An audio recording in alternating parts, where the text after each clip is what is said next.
안녕하세요. 바림소리입니다.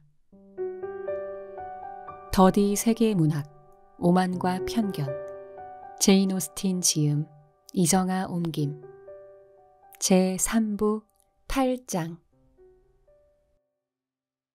베넷 씨는 이런 일이 벌어지기 전부터도 자식들을 위해서나 아내가 자신보다 오래 살 경우를 대비해서 수입을 전부 써버리지 않고 매년 일정액을 저축하면 좋겠다고 생각하곤 했다. 이제는 그 어느 때보다도 그런 생각이 절실했다.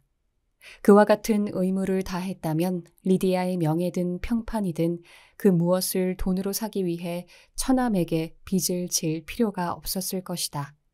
그랬다면 대영 제국에서 가장 쓸모없는 젊은 논팡이를 어르고 달래 리디아의 남편으로 점지해준 만족감을 제대로 만끽했을 것이다.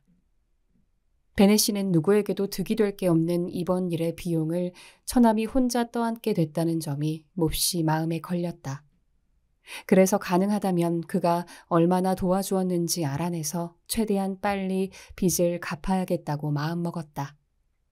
베넷 씨는 결혼 초만 해도 절약 따위는 전적으로 쓸데없는 짓이라고 생각했다. 당연히 아들이 생길 것이라고 예상했기 때문이다. 아들을 낳아 그 아이가 성인이 되면 곧바로 한정상속의 제한이 해제돼 미망인과 동생들도 먹고 사는 문제가 해결될 테니 말이다. 그런데 줄줄이 딸만 5을 낳을 동안 아들 소식은 없었다. 베넷 부인은 리디아를 낳고 몇 해가 지날 때까지도 아들이 생길 것이라고 확신했다. 그런 믿음은 결국 절망으로 끝났지만 저축할 때도 이미 놓쳐버리고 말았다. 베넷 부인은 절약할 수 없는 사람이었으나 단지 남편의 자립심 덕분에 적자를 피했던 것이다. 결혼 약정서에 따라 베넷 부인과 딸들은 5,000파운드를 물려받도록 정해져 있었다. 하지만 그 돈을 딸들에게 어떤 비율로 나누어 주느냐는 부모의 뜻에 달려 있었다. 이제 적어도 리디아의 몫을 정해줘야 할 때가 왔는데 베넷 씨는 제안받은 조건을 주저없이 받아들일 수밖에 없었다. 그는 아주 간결하게나마 처남의 친절에 감사를 표한 뒤 처남이 결정한 모든 조치에 동의하고 자신을 대신해 맺은 약속을 기꺼이 이행하겠다고 썼다. 베넷 씨는 위컴을 구워 삶아 리디아와 결혼시킬 수 있다 하더라도 고작 그 정도의 부담밖에 지지 않을 줄은 상상도 못했다. 위컴과 리디아에게 100파운드를 지불해도 1년에 그가 손해보는 금액은 10파운드도 되지 않았다. 그동안 식비며 용돈은 물론 제 어머니를 통해 줄곧 뜯어가던 돈까지 합치면 리디아에게 들어가는 돈도 얼추 100파운드에 가까웠기 때문이다. 또한 베넷 씨 입장에서는 별로 힘들이지 않고 일이 해결된 점 또한 무척 놀랍고도 다행스러웠다. 현재 그의 제일 큰 바람은 그 문제로 귀찮아지는 일을 최대한 피하는 것이었다. 처음에는 노발대발하여 이리저리 딸을 찾아 나섰지만 이제는 자연스럽게 나태한 옛 모습을 되찾았다. 편지는 곧 발송되었다. 베넷 씨는 일을 맡을 때까지는 미적거려도 막상 실행할 때는 신속했다. 처남에게 자신이 빚진 돈이 정확히 얼마나 되는지 자세히 알려달라고 부탁했지만 리디아에게는 화가 치밀어 아무 말도 남기지 않았다. 리디아의 결혼 소식은 온 집안에 빠르게 퍼졌고 이웃들에게도 그에 맞는 속도로 퍼져나갔다. 동네 사람들의 반응은 꽤 담담했다. 리디아 베넷 양이 런던에 가서 매춘부가 되었다거나 아니면 그나마 가장 다행스러운 방도로 속세를 떠나 두메 산골의 농가에 숨어 산다면 분명 대화거리가 풍성해졌을 것이다. 그러나 결혼을 하는 경우에도 이야기할 것은 많았고 메리턴의 심술궂은 노부인들이 그 전부터 입을 모아 그녀가 잘 살기를 빌었던 선량한 소망은 이런 변화에도 별로 달라지지 않았다. 그런 남편을 얻었으니 불행하게 살 게 확실하다고 생각했기 때문이다. 보름 동안 아래층에 내려오지 않았던 베넷 부인은 행복한 날을 맞아 다시 식탁의 상석을 차지하고 앉아 몹시 흥겨워하고 있었다. 수치심 따위로 의기양양한 기분을 망칠 그녀가 아니었다. 제인이 16살이 됐을 때부터 줄곧 그녀의 첫 번째 소망이었던 딸의 결혼이 성사되기 직전이었다. 따라서 베넷 부인은 내내 우아한 결혼식과 근사한 모슬린 옷, 그리고 새로운 마차와 하인들 생각만 했고 그와 관련된 말만 했다. 또한 이웃들을 통해 리디아의 신혼집으로 삼을 만한 적당한 곳을 찾아다니느라 바빴다. 리디아 부부의 수입이 얼마인진 알지도 못하고 생각도 안 하면서 집이 작다는 둥, 변변치 않다는 둥 트집을 잡으면서 퇴짜를 놓기 일쑤였다. 헤이파크도 좋을 거야. 베넷 부인이 말했다. 굴딩 부부가 이사를 간다면 말이지. 아니면 스토크의 저택도 괜찮지만 응접실이 너무 작아. 그리고 애쉬워스는 너무 멀어. 걔랑 10마일 이상 떨어져 살 순 없지. 퍼비스로지는 다락이 아주 형편없고. 베넷 씨는 하인들이 있는 동안에는 아내가 거침없이 말할 수 있게 내버려 두었다. 그러나 하인들이 나가자마자 이렇게 말했다. 부인, 사위와 딸에게 그중 어느 한 집을 얻어주든 그런 집들을 전부 얻어주든 그 전에 이거 하나만은 짚고 넘어갑시다. 이 동네에선 어느 집도 두 사람을 받아주지 않을 거요. 나 역시 두 사람을 롱본에 받아들여 그 경솔한 짓거리를 부추길 생각이 없소. 베넷 씨가 이와 같이 선언하자 한참 동안 말싸움이 벌어졌지만 그는 꿈쩍도 하지 않았다. 그러자 곧 그런 태도 때문에 또 다른 말싸움이 일어났다. 베넷 부인은 남편이 딸에게 옷값을 한 푼도 주지 않겠다고 하자 기가 막혀 말을 잇지 못했다. 베넷 씨는 리디아에게 어떤 애정 표시도 하지 않을 것이라고 단언했다. 베넷 부인은 남편의 그런 태도를 이해할 수 없었다. 아무리 상상할 수 없을 만큼 화가 났다 해도 정식 결혼에서나 누릴 수 있는 딸의 특권까지 거절한다는 게 도저히 이해가 안 갔다. 그녀는 딸이 위컴과 도망가서 보름이나 동거한 데 따른 망신보다 결혼하는 딸에게 새 예복을 해주지 못해서 체면에 먹칠하는 게 더 신경 쓰였다. 이제 엘리자베스는 그 순간의 괴로움에 못 이겨 다하시에게 동생을 걱정하는 가족들의 심정을 알릴 수밖에 없었던 일이 뼈저리게 후회스러웠다. 결혼으로 리디아의 도피 행각은 곧 적절하게 마무리될 테니 현장에 없던 사람들에게는 불미스럽게 시작된 이번 사건을 숨길 수도 있었기 때문이다. 그렇다고 다하시가 소문을 더 퍼뜨리면 어쩌나 싶은 걱정은 전혀 하지 않았다. 엘리자베스가 보기에 그 사람만큼 비밀을 확실하게 지켜줄 것 같은 사람도 드물었다. 하지만 동시에 동생의 약점을 알고 있는 이들 가운데 그만큼 굴욕감에 몸부림치게 하는 사람도 없었다. 그렇지만 자신에게 개인적으로 무슨 불이익이 생길까봐 걱정돼서 그러는 건 아니었다. 왠지 엘리자베스와 다하시 사이에 넘을 수 없는 한계가 있는 것 같았다. 리디아의 결혼이 가장 영예롭게 마무리된다 해도 지금까지도 온갖 반대할 이유가 넘쳐나 망설이는 다하시에게 자신이 더없이 타당한 이유로 경멸하는 사람과 가장 가까운 친척이 되는 상황까지 추가된다면 도저히 그런 집안과는 인연을 맺을 수 없을 것 같았다. 엘리자베스는 다하시가 그와 같은 인연을 피한다고 해도 놀랍지 않을 것 같았다.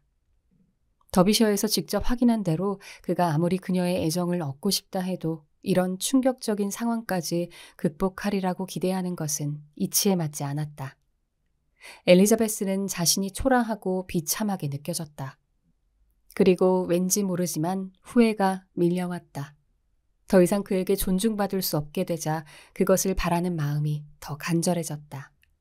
그의 소식을 전혀 들을 수 없을 것 같다는 생각이 들자 그의 소식이 몹시 듣고 싶어졌다. 더 이상 만나기 어려울 것 같은 시점이 되어서야 다하시와 함께라면 행복할 수 있을 것이라는 확신이 들었다. 불과 넉 달 전에 그녀가 보란듯이 퇴짜 놓았던 청혼을 이제는 기쁘고 감사하게 받아들일 것이라는 사실을 알게 된다면 그가 얼마나 우쭐해할까. 엘리자베스는 그가 어떤 남자보다도 너그러운 남자임을 의심하지 않았다. 하지만 그도 사람이기에 우쭐해할 게 틀림없었다. 엘리자베스는 이제야 다하시가 성격적으로나 재능으로나 자신과 가장 잘 어울리는 남자임을 깨닫기 시작했다. 이해력과 기질은 서로 다르지만 그는 그녀가 바라는 모습 그대로일 것 같았다. 두 사람이 맺어졌다면 양쪽 모두 이로웠을 게 틀림없었다. 엘리자베스의 스스럼없고 쾌활한 성격 덕분에 그의 마음은 부드러워지고 태도는 좋아졌을 것이다. 또한 그의 판단력과 학식과 세상사에 대한 지식에서 그녀는 더욱 값진 도움을 받았을 것이다. 하지만 이제 사람들에게 진정한 결혼의 행복이 무엇인지를 가르쳐주며 존경받을 그런 행복한 결합은 없을 것이다.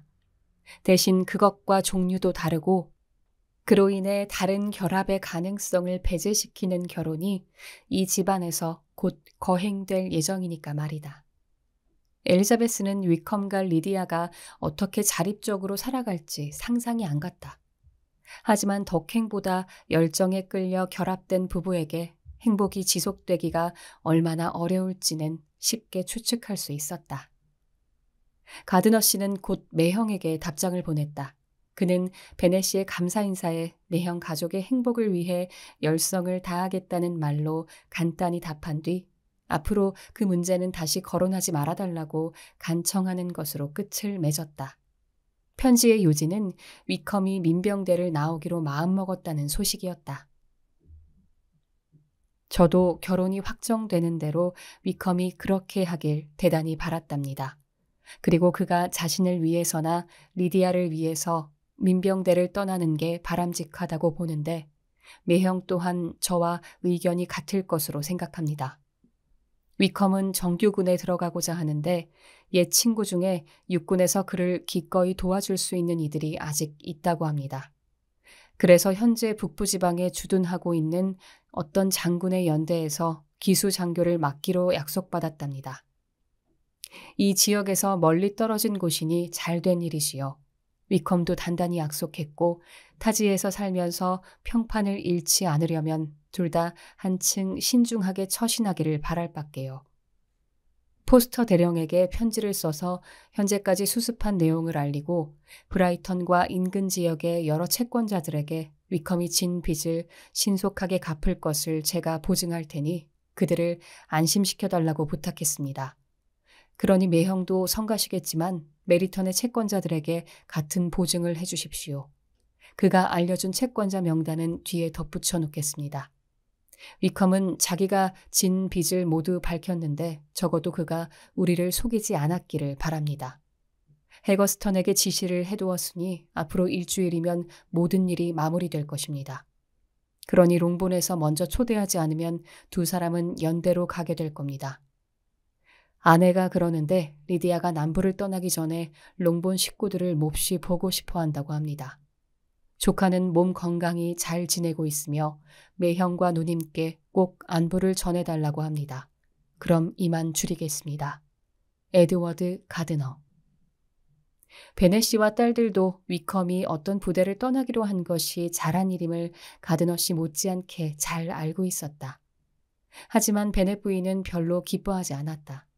함께 지내며 더없이 기쁘고 자랑스러운 기분을 만끽하길 기대하던 차에 리디아가 북부로 떠난다는 소식은 크게 실망스러웠다.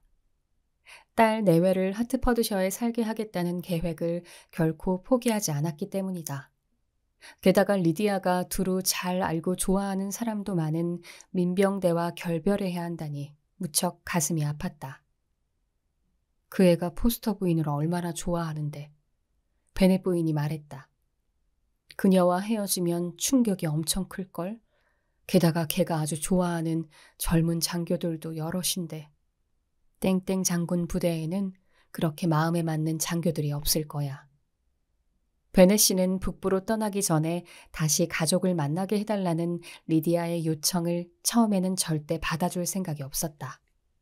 하지만 제인과 엘리자베스는 동생의 기분과 체면을 위해 부모님이 결혼 인사를 받아주었으면 좋겠다고 생각했다.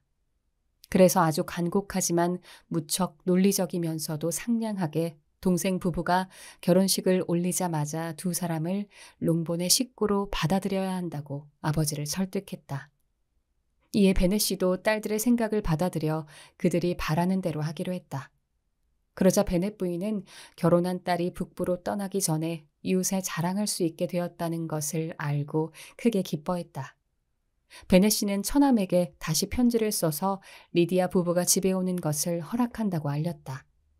이에 따라 결혼식이 끝나자마자 신혼부부는 롱본에 오기로 결정되었다. 그러나 엘리자베스는 위컴이 이와 같은 계획에 동의했다는 사실에 놀랐다.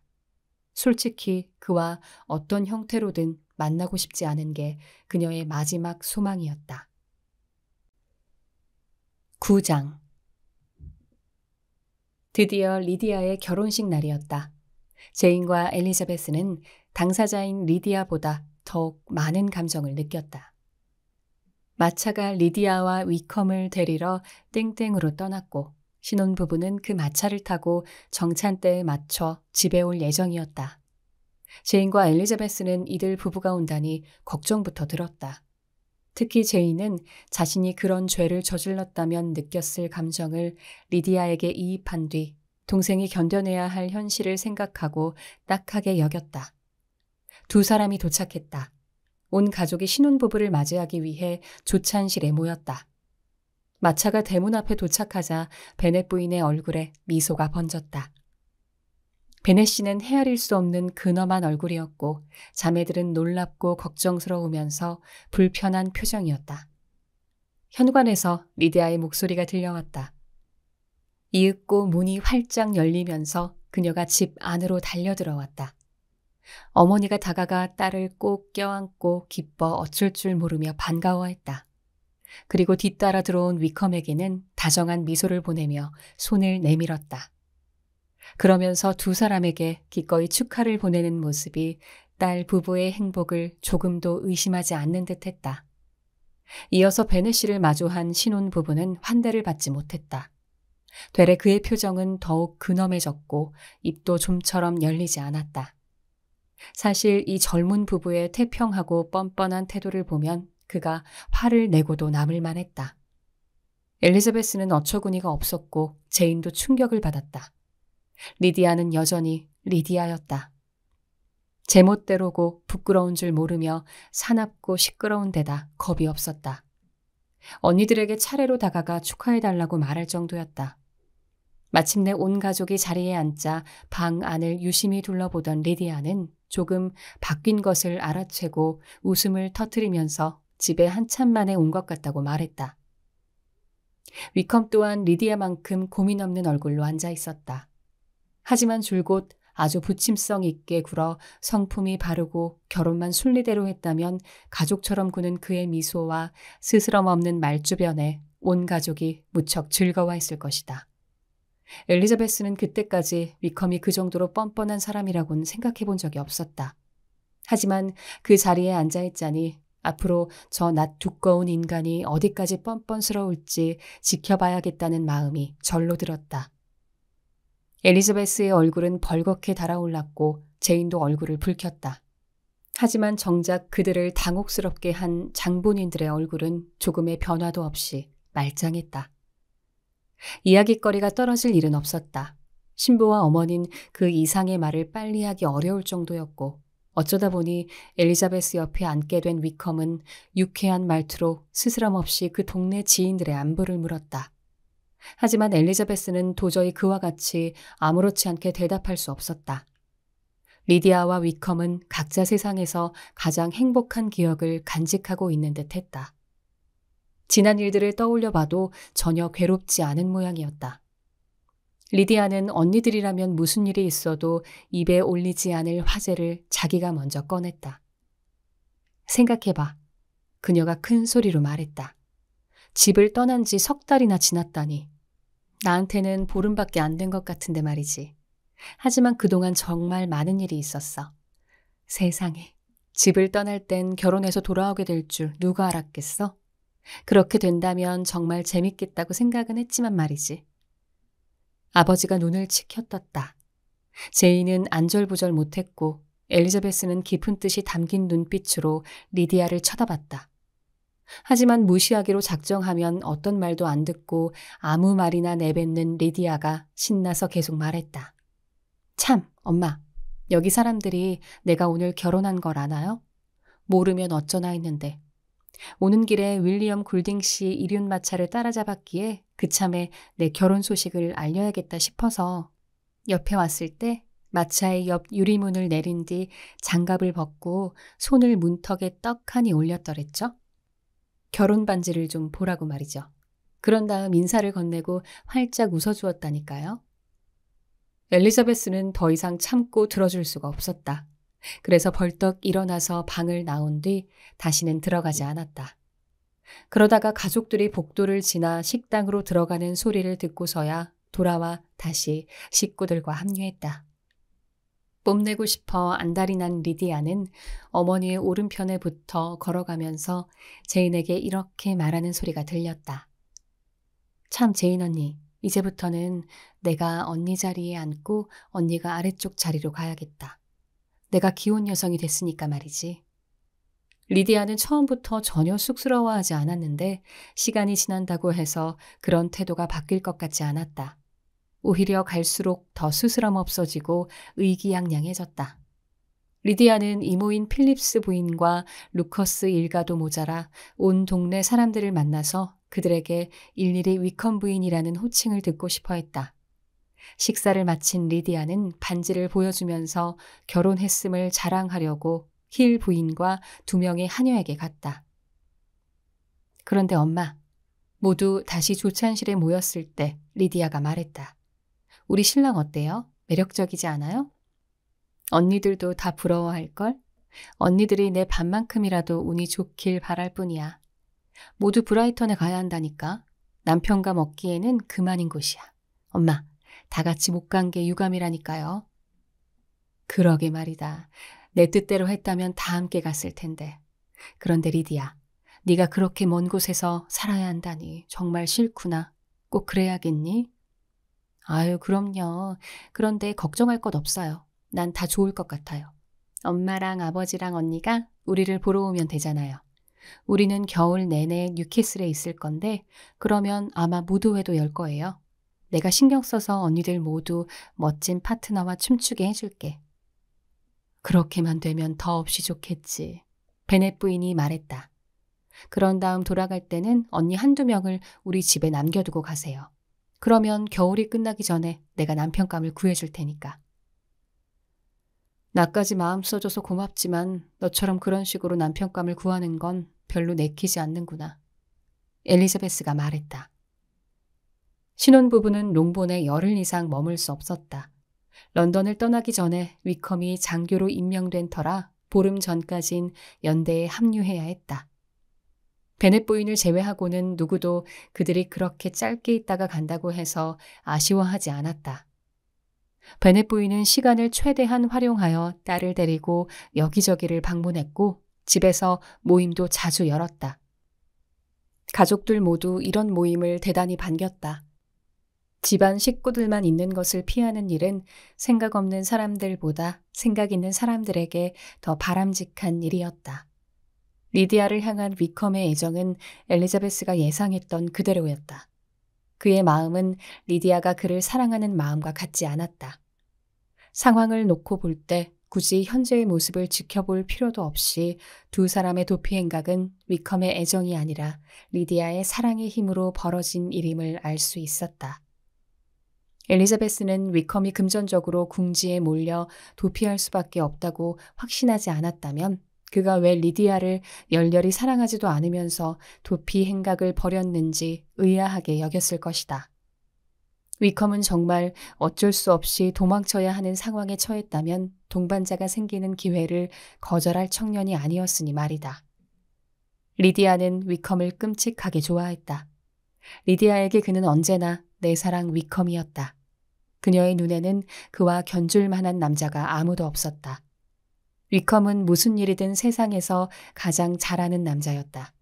그래서 리디아는 9월 1일에 사냥철이 시작되면 그 고장에서 누구보다 가장 많은 새를 잡을 것이라고 확신했다. 리디아 부부가 도착하고 얼마 지나지 않은 어느 날 아침 두 언니와 같이 앉아 있던 리디아가 엘리자베스에게 말했다. 리지 언니, 언니한테는 내 결혼식 이야기를 한 번도 안 해준 것 같네. 엄마랑 다른 식구들한테 말해줄 때 언니만 없었잖아. 내가 어떻게 결혼하게 됐는지 궁금하지 않아? 전혀. 엘리자베스가 말했다. 그 이야기는 되도록 안 하는 게 좋을 것 같은데? 언니는 참 이상해.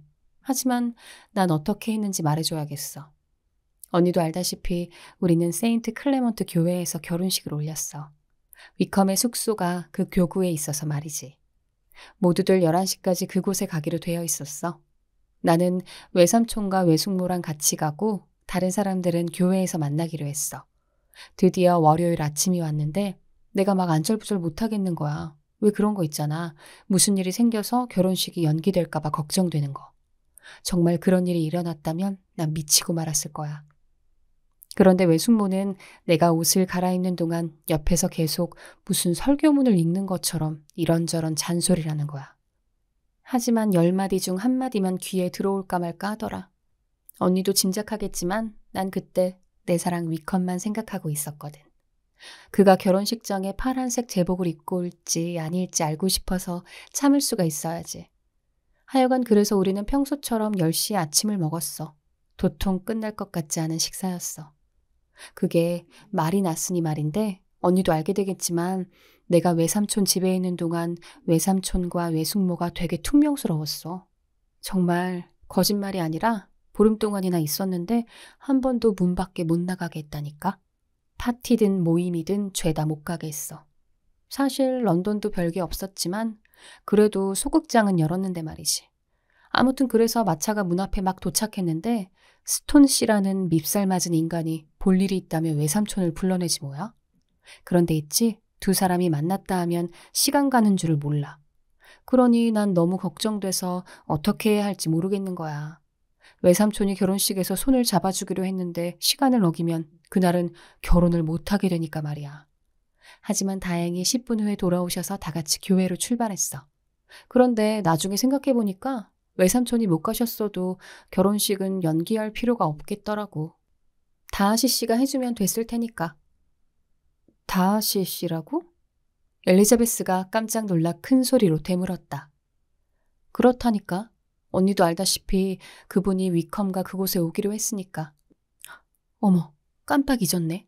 그 얘긴 입도 뻥끗하지 말아야 하는데. 두 사람한테 아주 단단히 약속했거든. 위컴이 알면 뭐라고 하려나? 꼭 비밀로 해야 한다고 했으니. 비밀로 해야 한다고 했으면 더 이상 말하지 마. 제인이 말했다. 난 더 캐묻지 않을 테니까. 그럼 당연하지. 엘리자베스는 궁금해 미칠 것 같았지만 이렇게 말했다. 우린 더 이상 묻지 않을게. 고마워. 리디아가 말했다. 언니들이 물어보면 보나마나 난 다 말할 텐데. 그러면 위컴이 화낼 거야. 리디아가 그런 식으로 물어보라고 부채질하자 엘리자베스는 물어보지 않기 위해 그 자리를 뜰 수밖에 없었다. 하지만 그런 일을 모른 척하고 지낼 순 없었다. 아니, 적어도 알아보는 것조차 안 할 수는 없었다. 다하시가 리디아의 결혼식에 참석했다는 말은 그가 조금도 가고 싶지 않은 곳에 가서 티끌 만큼도 보고 싶지 않은 사람들과 어울렸다는 뜻이었다. 엘리자베스는 그가 그렇게까지 한 이유가 뭘까 빠르고 맹렬하게 머리를 굴려 추측해 보았다. 하지만 만족할 만한 이유는 하나도 떠오르지 않았다. 그나마 가장 마음에 드는 추측이라면 그가 숭고한 마음에서 우러나와 그런 행동을 했다는 것인데 지극히 개연성이 없어 보였다. 엘리자베스는 그와 같이 답답한 상태를 견딜 수 없어서 황급히 편지지를 꺼내 외숙모에게 짧게 편지를 썼다. 비밀로 했던 목적을 지키는 선에서 리디아가 무심코 내뱉은 말에 대해 자세히 설명해달라고 부탁했다. 그러면서 엘리자베스는 이렇게 덧붙였다. 외숙모도 선뜻 이해해 주실 거예요. 우리랑 전혀 관계가 없고 우리 가족과는 남이나 다름없는 사람이 어떻게 그런 자리에 참석했는지 제가 굉장히 궁금해한다는 걸요. 그러니 부디 곧바로 답장을 주셔서 어찌 된 일인지 알려주세요. 다만 리디아의 생각처럼 반드시 비밀에 붙여야 할 타당한 이유가 있어서 그렇게 못해 주신다면 모르는 채로 만족하려고 노력해야겠지요. 하지만 난 절대 만족 못할 거야. 편지를 끝낸 엘리자베스가 혼잣말로 덧붙였다. 외숙모, 신의를 지키기 위해 말씀을 안 해주시면 전 분명 온갖 술수와 책략을 동원해서라도 알아내고 말 거예요. 제인은 명예를 중요하게 여기는 사람이라서 리디아가 무심코 내뱉은 말을 두고 엘리자베스와 따로 이야기하려고 하지 않았다. 엘리자베스는 그런 언니가 고마웠다. 조금이라도 만족스러운 답변을 듣게 될 때까지 마음을 털어놓을 사람이 없는 편이 나았다. 10장 엘리자베스는 외숙모에게 더할 나위 없이 빠른 답장을 받아서 만족스러웠다. 편지를 받자마자 방해받을 가능성이 가장 적은 작은 숲으로 들어가 벤치에 앉았다. 편지의 길이를 보니 외숙모가 부탁을 거절하지 않았다는 확신이 들어 읽기도 전에 마음이 놓였다. 그레이스 처치 거리 9월 6일 사랑하는 조카에게 지금 막 네 편지를 받아서 오전 내내 답장을 쓰려고 한단다. 몇 줄로는 해야 할 말을 다 전하지 못할 듯 싶어서 말이다. 솔직히 너한테 그런 부탁을 받고 깜짝 놀랐단다. 네가 물어볼 거라고는 예상하지 못했으니까 말이다. 그렇다고 내가 화가 났다고 생각하지는 말거라. 그저 네 편에서 그런 질문을 할 필요가 있으리라고는 상상도 못했다는 걸 알려주려는 것뿐이란다. 내 말을 이해 못하겠다면 주제 넘은 점을 용서해 주렴. 외삼촌도 나만큼이나 놀라셨단다. 외삼촌은 네가 이 일에 관여하고 있다고 믿었기 때문에 그렇게 나서셨던 거니까 말이다. 하지만 네가 정말로 아무것도 모르고 있다면 내가 더 자세히 설명해 줘야겠구나. 내가 롱본에서 집으로 돌아온 그날 네 외삼촌은 전혀 뜻밖의 손님을 맞았단다. 바로 다하시 씨가 찾아왔던 거지. 두 사람은 방문을 걸어 잠그고 몇 시간 동안이나 이야기를 나누었다고 하더구나. 내가 도착했을 땐 이미 이야기가 다 끝난 상태라서 나는 너처럼 그렇게 궁금해서 몸이 달 정도는 아니었단다. 다하시 씨는 리디아와 위컴이 어디 있는지 알아냈으며 자신이 두 사람을 직접 만나 이야기를 나눴다는 사실을 알려주려고 외삼촌을 찾아왔던 거였어. 그 사람 말이 위컴은 여러 번 만났고 리디아는 한 번 만났다고 하더구나. 내 추측으로는 우리가 더비셔를 떠난 바로 다음 날 다하시 씨도 걔들을 찾으러 런던에 왔던 모양이야. 이번 일이 자기 때문에 일어난 것 같아서 그렇게 했다고 하더구나. 위컴이 쓸모없는 남자라는 사실을 세상에 알렸더라면 양갓집 아가씨가 그를 사랑하거나 마음을 주는 일은 없었을 거라면서 말이다. 그는 인심 좋게도 전부 자신의 잘못된 자존심 탓으로 돌리더구나. 그러면서 전에는 위컴의 사생활을 세상에 알리는 걸 품이 없는 일로 생각했다고 고백하더라. 자기는 위컴의 성품이 저절로 폭로될 거라고 생각했대. 아무튼 그래서 다하시 씨는 자기 때문에 일어난 불상사를 자신이 직접 나서서 수습하는 게 도리라고 하더구나. 설령 그에게 다른 이유가 있더라도 나는 그게 그의 체면을 깎을 일은 없을 거라고 확신한단다. 그분은 런던에서 며칠을 지낸 뒤 걔들을 찾아낼 수 있었단다. 우리와 달리 걔들의 행방을 수소문할 수 있는 무슨 단서가 있었던 거지. 지피는 게 있었기 때문에 우리를 뒤따라가기로 결심했던 것 같아. 언젠가 다하시 양의 가정교사로 일하다가 불미스러운 일로 해고된 영부인이라는 사람이 있었나 보더라.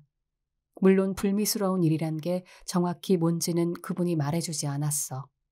아무튼 그 영부인은 이후 런던의 에드워드 거리에 큰 집을 구해 하숙을 치며 생계를 꾸려나간 모양인데 위컴이 이 부인과 아주 친하다는 걸 다하시 씨도 알고 있었나 봐. 그래서 런던에 도착하자마자 위컴의 행방을 물으러 그 여자를 찾아갔대. 하지만 2, 3일이 지나고 나서야 원하는 정보를 얻었다더구나. 그 여자가 실제로 어디로 가면 위컴을 찾을 수 있는지 알고 있었던 걸로 미루어 볼 때 내 생각에는 뇌물을 주었거나 뒷거래를 하지 않았다면 위컴을 배신하지 않았을 것 같아. 위컴이 정말로 런던에 도착하자마자 그 여자한테 갔었대. 만약 영부인이 두 사람을 하숙집에 받아주었다면 걔들은 그곳에서 지냈을 테지. 그렇지만 결국 우리의 친절한 다하시 씨께서 두 사람이 지내는 거처의 주소를 알아냈단다. 걔들은 땡땡가에 있었지. 다하시 씨는 먼저 위컴을 만나고 나서 리디아도 만나고 싶다고 얘기했대. 다하시 씨의 말에 따르면 리디아를 만나려고 했던 첫 번째 목적은 리디아를 설득해 당시의 수치스러운 상황에서 벗어나 가족과 친구들에게 돌아가게 하려고 그랬대. 가족들이 받아주기만 하면 즉시 돌아갈 수 있게 자신이 힘 닿는 데까지 도와주려고 말이지. 하지만 리디아는 절대로 집에 돌아갈 생각이 없었대. 가족과 친구들은 전혀 안중에도 없고 그의 도움도 원하지 않았으며 위컴을 떠나라는 말도 들으려 하지 않았대. 리디아는 언젠가 때가 되면 결혼할 거라고 확신하면서 그 시기가 언제든 상관없다고 했대. 그 아이의 마음이 그러니 남은 방법은 결혼을 확정하고 신속히 식을 올리는 것밖에 없다고 생각했대. 위컴을 처음 만났을 때 결혼할 마음이 없다는 걸 단박에 알아챘으니까 말이지. 위컴은 도박빚 독촉이 심해서 부대를 떠날 수밖에 없었다고 자백하면서 리디아의 도피로 빚어진 불상사에 대해서는 주저없이 모두 그 아이의 어리석음 탓으로 돌렸다더라.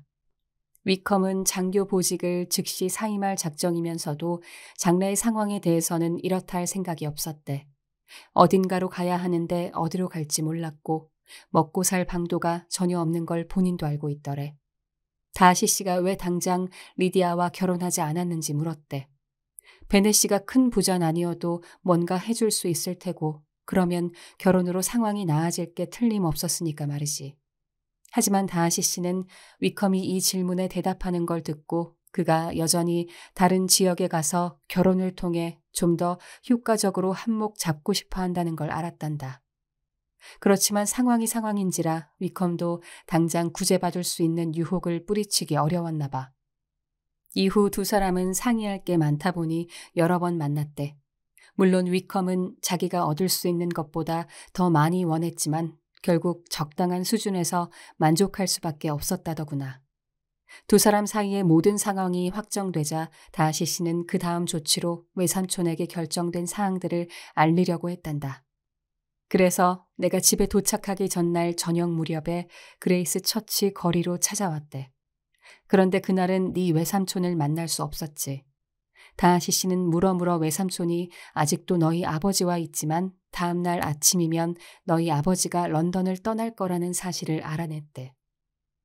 그분은 네 외삼촌과 달리 네 아버진 이런 일을 상의하기에 적절한 분이 아니라고 판단하고 네 아버지가 런던을 떠날 때까지 외삼촌을 만나는 일을 기꺼이 미루었던 거란다.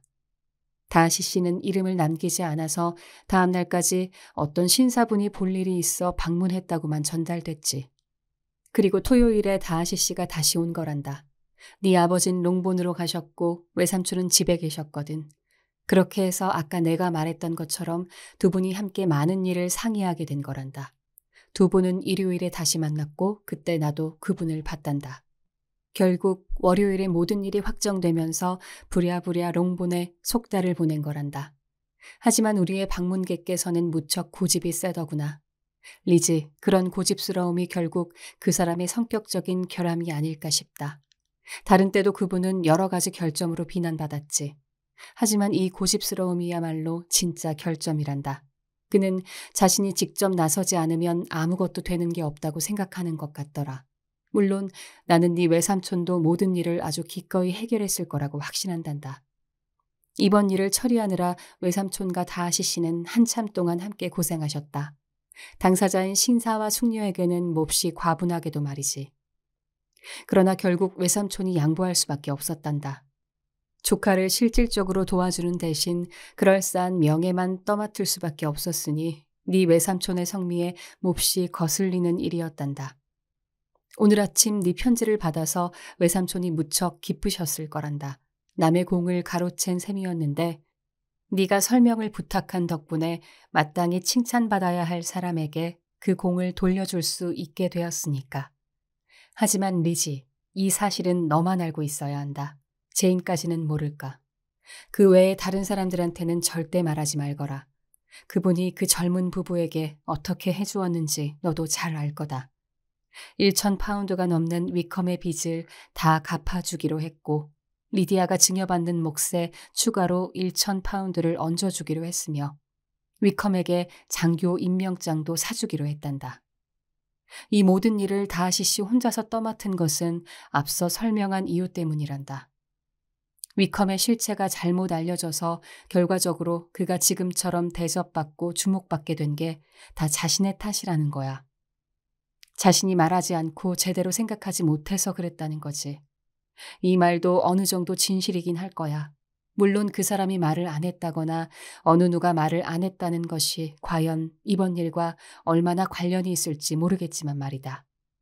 하지만 리지, 네가 전적으로 확신해도 좋을 사실이 있단다.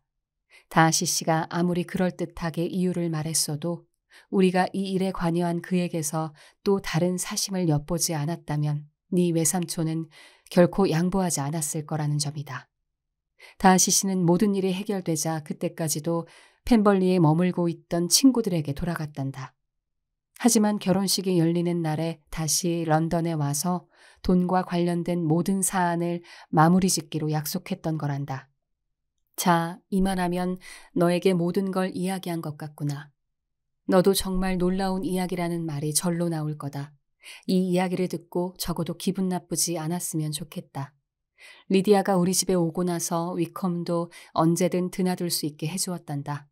그는 내가 하트퍼드셔에서 알았을 때 모습 그대로더라. 하지만 우리와 같이 지내는 동안 리디아의 행동이 얼마나 못마땅했는지 모른단다. 이 말은 원래 안 하려고 했지만 지난 수요일에 제인이 보낸 편지에서 그 아이가 집에 가서도 똑같이 형편없이 굴었다는 이야기를 듣고 너한테 말하는 거란다. 이 말을 듣고 새삼스럽게 괴로울 일도 없겠다 싶어서 말이다. 난 정말이지 그 아이한텐 더없이 진지하게 자신이 저지른 일이 얼마나 나쁜 짓이며 가족에게 얼마나 큰 고통을 안겨주었는지 거듭해서 말해주었단다. 리디아는 내 말을 귓등으로라도 들었다면 아주 다행일 정도로 흘려들었을 게 분명하다. 어떤 때는 정말 화가 머리끝까지 나기도 했지만 그때마다 사랑하는 너와 제인을 떠올리고 너희들을 위해 꾹 참았단다. 다하시 씨는 정확히 약속한 시간에 도착해서 리디아가 말한 대로 결혼식에 참석했단다. 그리고 다음 날 우리와 식사를 하면서 수요일이나 목요일에 다시 런던을 떠날 거라고 하더구나. 사랑하는 리지, 이번 기회를 빌려 내가 그 사람을 얼마나 좋아하는지 말하면 크게 화를 낼 거니? 다하시 씨가 우리를 대하는 태도는 모든 면에서 더비셔에 있을 때 우리에게 그랬던 것처럼 무척이나 상냥했단다. 그의 분별력과 소신도 다 마음에 들더라. 좀 더 명랑했으면 싶은 것 말고는 부족한 게 없는 사람이더라. 하지만 그분이 현명한 결혼을 한다면 아내가 그런 부분을 잘 가르쳐 주겠지. 그때 보니 제법 능청스러운 구석도 있더구나. 네 이름은 한 번도 입에 올리지 않더라니까. 그렇지만 능청스러운 게 요즘 유행인가 보지 뭐. 내가 너무 주제 넘었다면 부디 용서하렴. 아니, 적어도 펜벌리에 들이지 않는 벌만은 내리지 말아다오. 그곳의 정원과 숲을 전부 둘러보지 못한다면 결코 행복해지지 못할 테니까. 자그마하고 멋진 조랑말이 끄는 나지막한 사륜 쌍두마차를 타면 구경하기 딱 좋겠지. 이제 그만 줄여야겠다. 아이들이 반 시간 전부터 나만 찾고 있어서 말이다. 너를 사랑하는 외숙모, M. 가드너. 엘리자베스는 편지 내용에 크게 설레었지만 기쁜 마음이 더 큰지 아니면 괴로운 마음이 더 큰지 판단하기 어려웠다. 리디아의 결혼을 성사시키기 위해 다하시가 손을 썼을지도 모른다고 막연하고 불확실하게나마 의심하면서도 그와 같은 엄청난 선의를 베풀 리 없다는 생각에 섣불리 그런 의혹을 품는 게 두려웠고 동시에 그게 사실이라면 신세를 진다는 부담감에 겁이 났었는데 이제는 이 모든 것들이 진실로 밝혀지고 말았다. 그 사람은 일부러 런던까지 그들을 쫓아가서 온갖 수고와 굴욕을 견뎌가며 두 사람을 수소문했다. 그러는 동안 혐오하고 경멸하는 대상이 틀림없는 여자에게 부탁까지 했고 줄곧 가장 피하고 싶을 뿐만 아니라 그 이름을 입에 올리는 것조차 불쾌한 남자를 만나서 그것도 자주 만나 설명하고 설득하다 못해 끝내 매수까지 해야 했다. 그 사람은 자신이 사랑할 수도 존중할 수도 없는 여자를 위해 이 모든 일을 했던 것이다.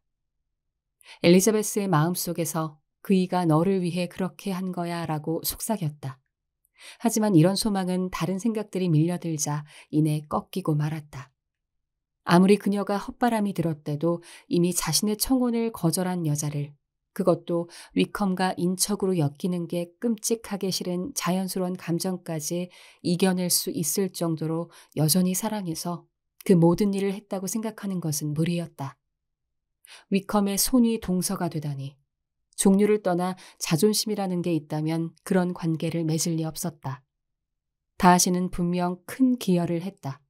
그가 얼마나 큰 역할을 했는지 생각하면 엘리자베스가 부끄러울 정도였다.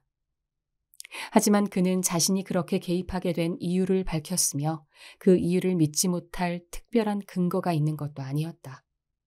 그가 자신의 탓이라고 생각하는 것도 일리가 있었다.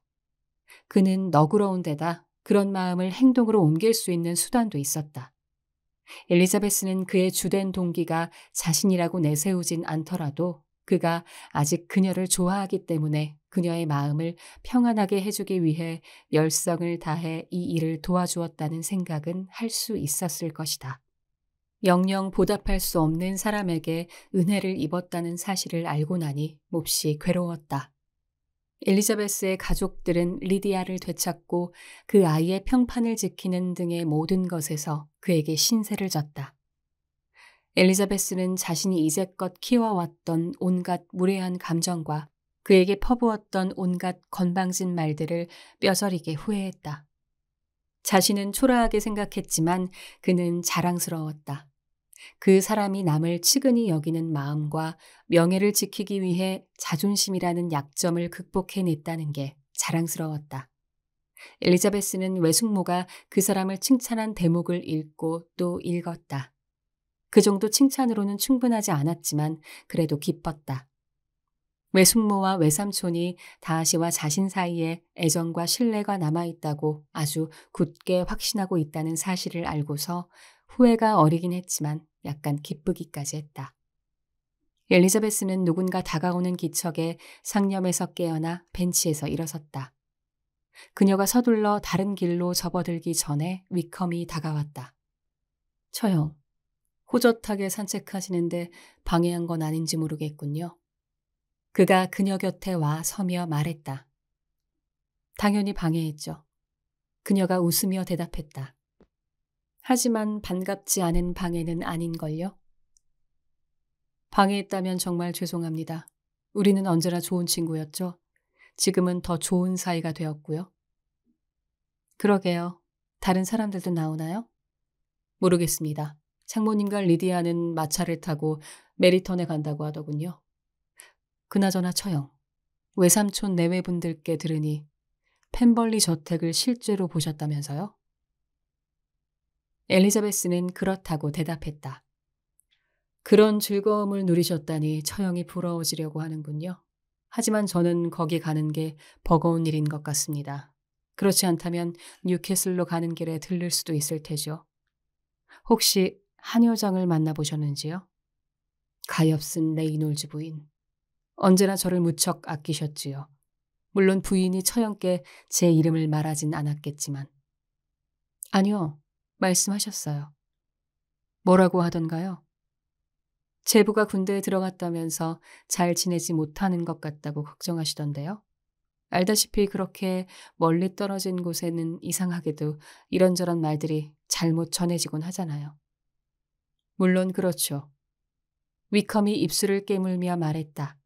엘리자베스는 그쯤 했으면 입을 다물고 있길 바랐지만 그는 금세 다시 말했다. 지난달에 런던에서 다하시를 보고 깜짝 놀랐답니다. 여러 차례 서로 스쳐 지나갔죠. 거기서 대체 뭘 하는 걸까 궁금하더군요. 드버그 양과 결혼 준비라도 했나 보죠. 엘리자베스가 말했다. 이맘때 런던에 왔다면 뭔가 특별한 볼일이 있을 테니까요.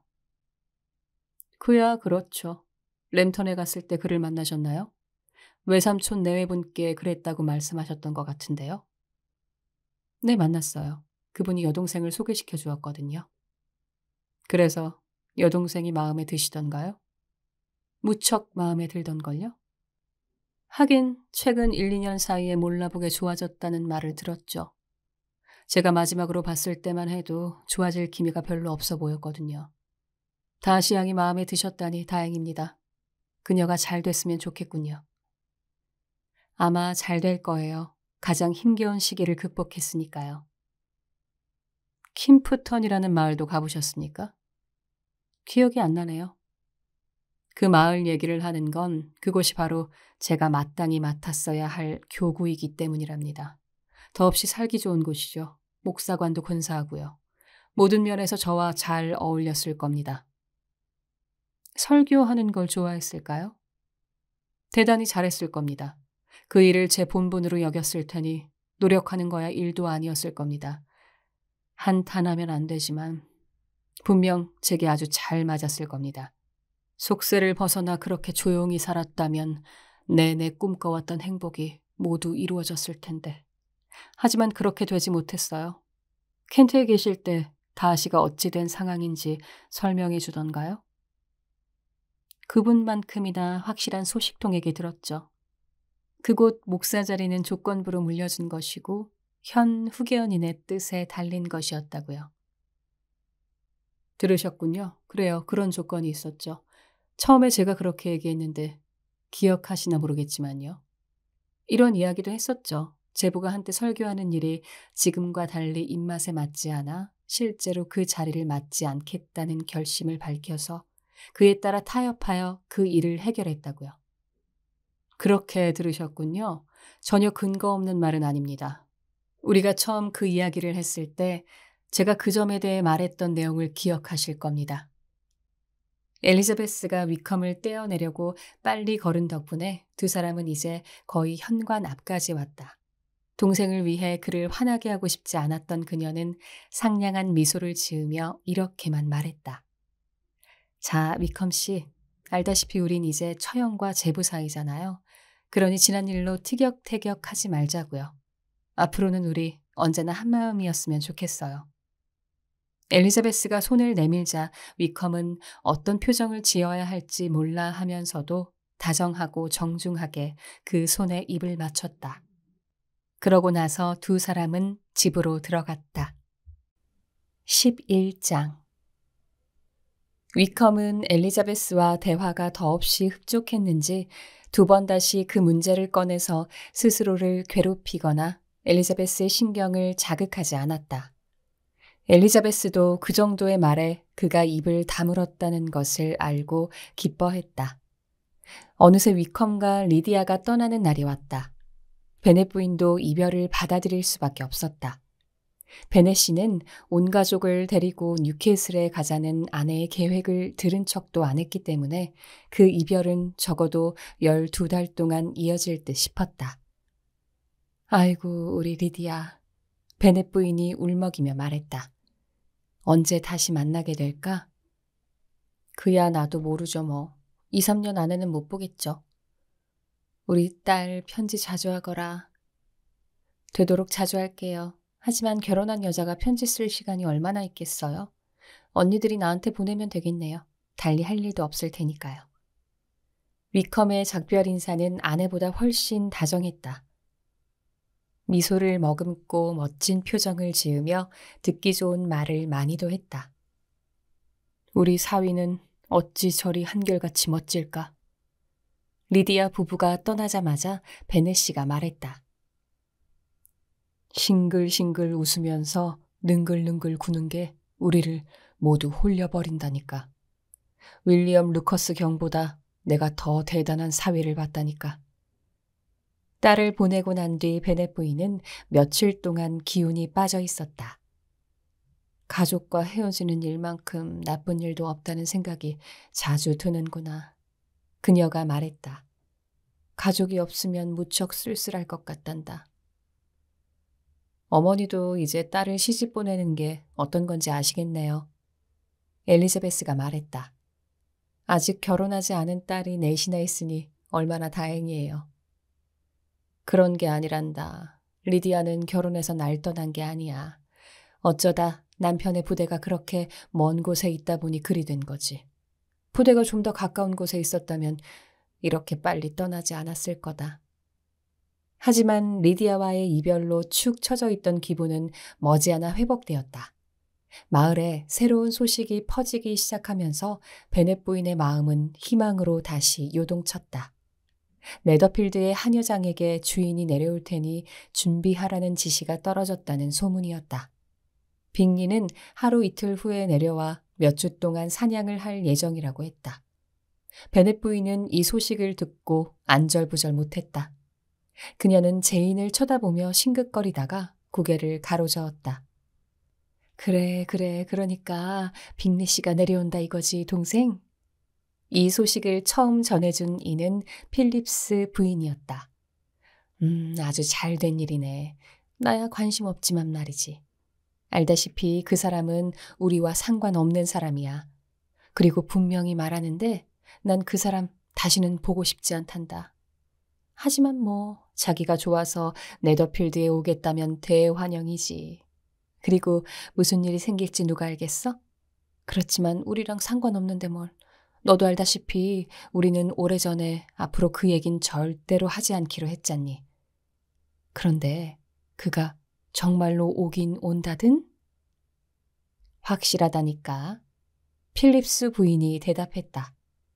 그 집의 니컬스 부인이 어젯밤에 메리턴에 다녀갔어. 지나가는 걸 보고 내가 일부러 나가서 그 말이 사실인지 물어봤다니까. 한 여장 말이 정말 그렇대. 빅리 씨가 늦어도 목요일엔 내려온대. 수요일에 내려올 수도 있고. 그래서 수요일에 쓸 고기를 주문하러 푸주간에 가는 길이라고 하더라고. 잡기 딱 좋은 오리도 6마리나 구해놨다고 하던데. 제인은 빅리가 온다는 소식을 듣고 얼굴을 붉히지 않을 수 없었다. 엘리자베스에게조차 여러 달 동안 그의 이름을 입에 올리지 않았었다. 하지만 동생과 단둘이 남게 되자 제인이 말했다. 리지, 이모가 소식을 전해줄 때 네가 날 쳐다보는 걸 봤어. 내가 괴로운 표정을 지었다는 거 알아. 하지만 무슨 어리석은 이유 때문에 그랬다곤 생각하지 마.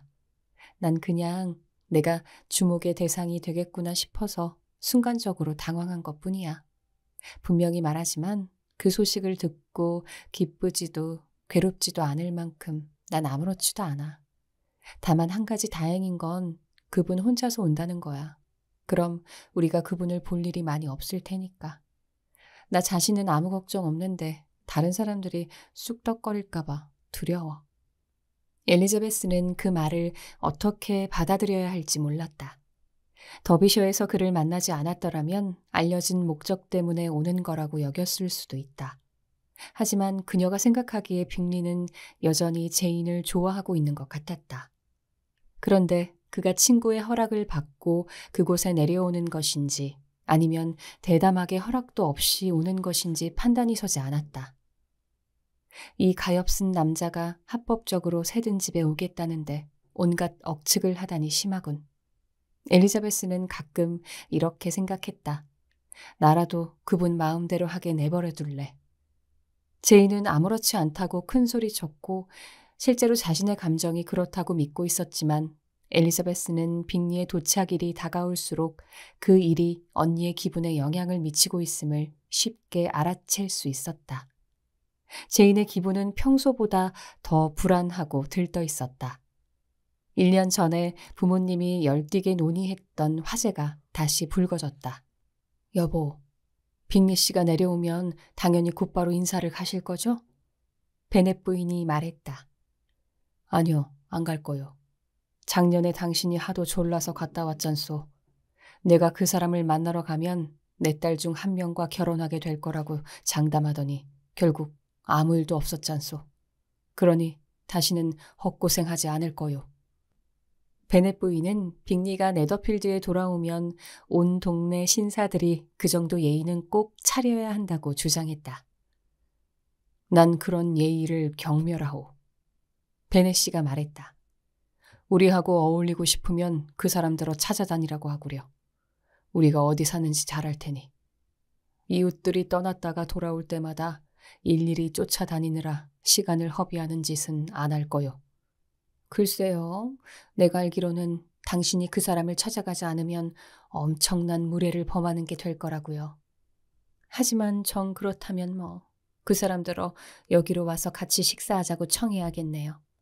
설마 그것까지 막진 않겠죠? 곧 롱부인과 굴딩 부부를 초대하려고 했는데 잘 됐네요.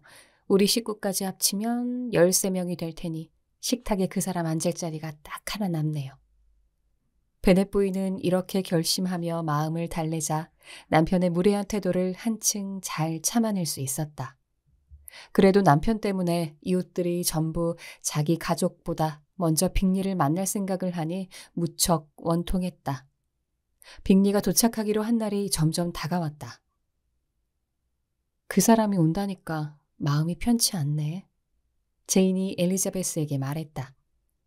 나랑 아무 상관도 없는 일인데 그러네. 난 정말이지 그 사람을 아무렇지 않게 볼 수 있어. 하지만 그 사람이 온다는 말을 이렇게 계속 듣고 있는 건 못 참겠어. 어머니야 좋은 뜻으로 그러시겠지. 그렇지만 어머니가 그런 말씀을 하실 때마다 내가 얼마나 힘든진 어머니도 모르고 아무도 몰라. 그 사람이 네더필드를 영영 떠나야 내가 행복할 텐데. 무슨 말이든 언니를 위로해 줄 수 있는 말을 해주었으면 좋으련만. 엘리자베스가 대답했다. 내 힘으론 도저히 해줄 수가 없네. 언니도 분명 그럴 거야. 괴로워하는 사람한테 보통은 그냥 참으라고 충고하는 걸로 만족하는데 난 그렇게 못하겠어. 왜냐면 언니는 늘 너무 많이 참잖아. 빅리가 도착했다. 베넷 부인은 하인들의 도움을 받아 그 소식을 제일 먼저 들었지만 그녀 입장에서는 오히려 불안하고 초조한 시간만 더 늘어난 셈이었다. 그녀는 초대장을 보낼 수 있는 날만 기다리며 날짜를 세고 있었다. 그 전에 그를 만날 가능성은 거의 없었다.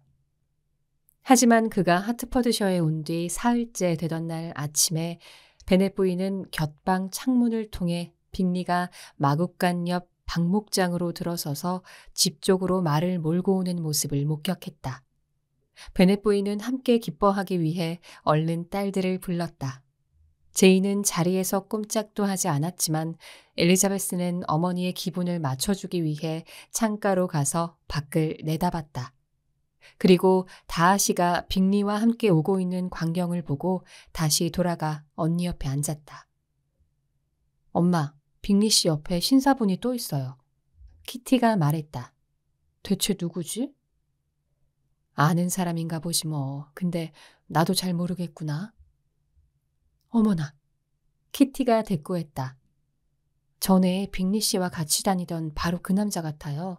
그 키 크고 거만한 사람이요. 맙소사 다하시 씨구나. 그래, 다하시 씨가 확실해. 뭐 빅리 씨의 친구라면 누구든 언제나 환영이지. 친구만 아니면 꼴도 보기 싫은 사람이지만. 제이는 놀라고 걱정스러운 얼굴로 엘리자베스를 쳐다봤다. 그녀는 더비셔에서 엘리자베스와 다하시가 만났던 일을 거의 모르는 터라 그의 해명 편지를 받고 나서 처음으로 그를 만나는 동생이 거북하겠다고 생각했다. 두 자매 모두 마음이 편치 않았다. 각자 서로를 걱정하고 당연히 자신이 처한 상황 때문에도 마음이 무거웠다. 베넷 부인은 계속해서 다하시를 몹시 싫어하며 빅리 씨의 친구로서만 예의를 갖춰 대하겠다는 소리를 늘어놓았지만 두 사람의 귀에는 들리지 않았다. 그렇지만 엘리자베스는 제인이 생각지도 못할 일 때문에 마음이 불편했다. 엘리자베스는 아직 용기가 나지 않아 언니에게 외숙모의 편지를 보여주지 않았고 다하시에 대한 감정이 바뀌었다는 말도 하지 못했다. 제인에게 다하시는 그저 동생에게 청혼을 거절당한 남자이자 동생에게 별로 좋은 평가를 받지 못하는 사람일 뿐이었다. 하지만 그에 대해 언니보다 더 광범위하게 알고 있는 엘리자베스에게 다하시는 온 가족이 굉장히 큰 신세를 진 사람이자 제인이 빅리를 사랑하는 만큼은 아니지만 언니 못지않게 일리 있고 정당한 관심을 갖게 된 남자였다. 그런 그가 네더필드에 와서 롱보네까지 자발적으로 다시 그녀를 찾아왔다니 놀라울 따름이었다. 엘리자베스는 더비셔에서 처음으로 그의 바뀐 행동을 보고 놀랐을 때와 거의 같은 심정이었다. 핏기가 사라졌던 얼굴이 다시 달아오르면서 30초 동안 더욱 화끈거렸고 그 짧은 시간에 다하시의 애정과 소망이 여전히 변함없다는 생각이 들자 기쁨의 미소가 어리면서 그녀의 눈이 더욱 반짝거렸다. 하지만 마음을 놓지는 않으려고 했다.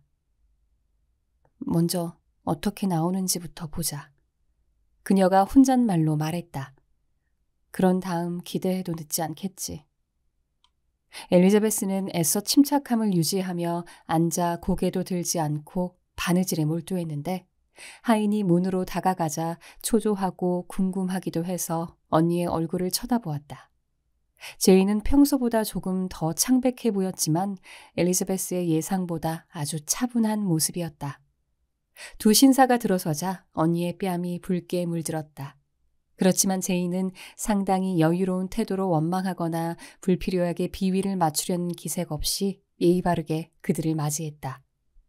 엘리자베스는 예의를 지키는 선에서 최소한의 말만 하고 다시 자리에 앉아 평소와 달리 열심히 바느질만 했다. 그러다가 딱 한 번 과감하게 다하시를 힐끗 쳐다봤다. 그는 평소처럼 진지한 표정이었다. 그 모습은 펜벌리에서 본 표정보다 작년에 하트퍼드셔에서 보았던 표정에 더 가깝다는 생각이 들었다. 하지만 그녀의 어머니 앞에서 외삼촌과 외숙모와 함께 있을 때 표정을 지울 수 없어서 그럴 수도 있었다. 괴롭지만 터무니없는 추측은 아니었다. 마찬가지로 빅리도 살짝 쳐다봤더니 그 짧은 순간에도 기뻐하면서도 쑥스러워하는 표정이 보였다. 베넷 부인은 공손하게 빅리를 맞이한 반면 그의 친구에게는 무릎만 약간 구부려서 쌀쌀맞고 의례적인 인사만 건네는 바람에 두 딸은 창피해 어쩔 줄 몰랐다. 특히 엘리자베스는 어머니가 제일 예뻐하는 딸을 돌이킬 수 없는 오명에서 구해준 은인이 바로 다하시임을 알고 있었기에 어머니의 잘못된 차별 대우를 지켜보면서 더없이 고통스러울 만큼 마음이 아프고 속상했다. 다하시가 가드너 부부의 안부를 묻자 엘리자베스는 대답하면서도 당혹감을 감출 수 없었다. 그러고 나서 그는 거의 말을 하지 않았다. 다하시는 엘리자베스의 옆자리에 앉지 못했는데 아마 그래서 침묵을 지킨 것 같았다. 하지만 더비셔에서는 그러지 않았다. 그곳에서는 그녀와 직접 대화를 나눌 수 없는 상황에서도 그녀의 친척들과 이야기를 나눴었다. 하지만 지금은 몇 분이 흘러도 그의 목소리를 들을 수 없었다. 이따금 호기심에 못 이겨 눈을 들어 그를 쳐다보면 그녀나 제인을 바라볼 때 말고는 그저 바닥만 내려다볼 때가 많았다.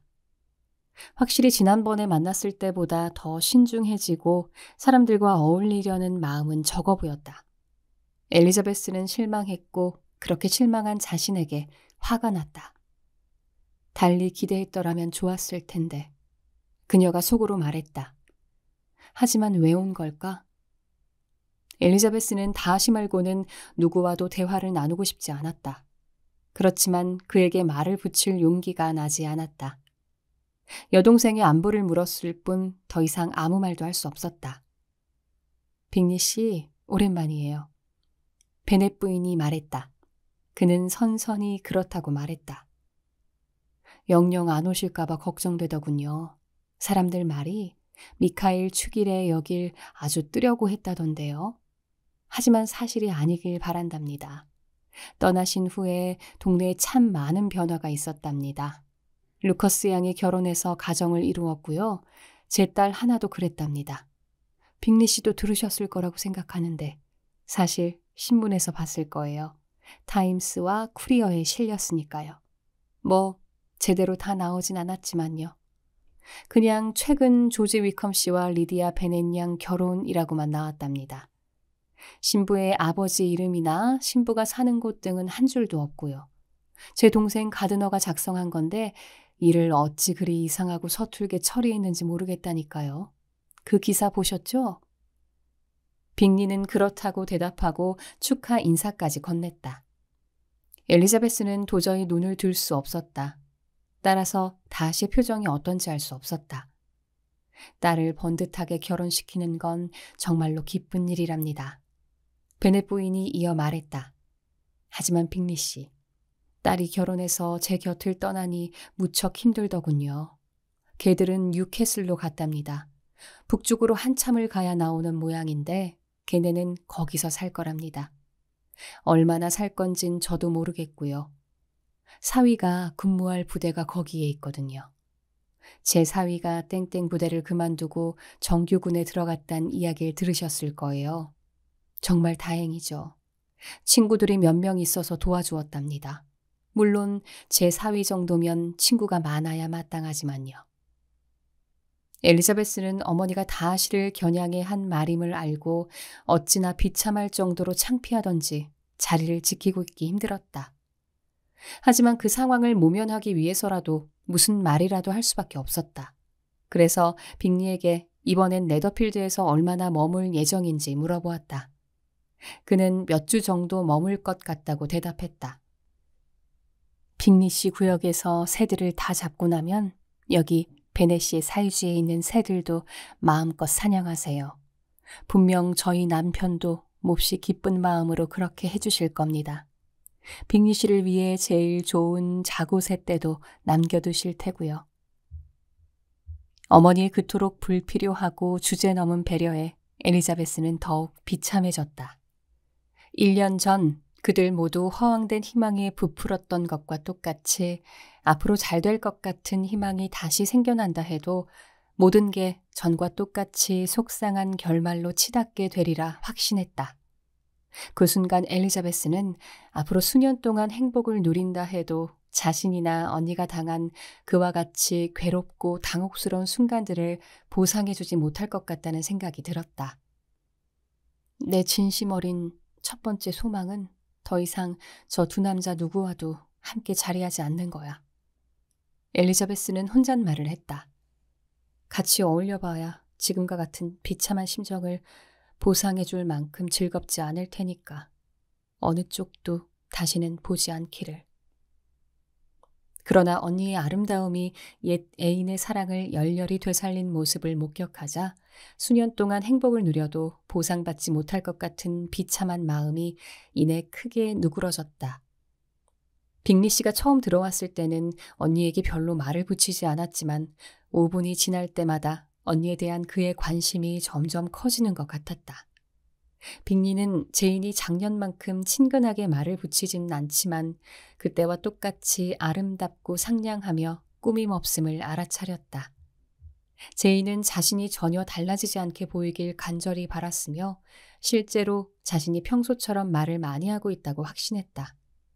하지만 여러 가지 생각으로 마음이 복잡해 자신이 언제 침묵했는지 일일이 알지 못했다. 두 신사가 돌아가려고 일어서자 베넷 부인은 미리 생각해두었던 예절을 잊지 않고 그들에게 며칠 내로 정찬을 대접할 테니 롱본에 와달라고 초대하여 약속을 받았다.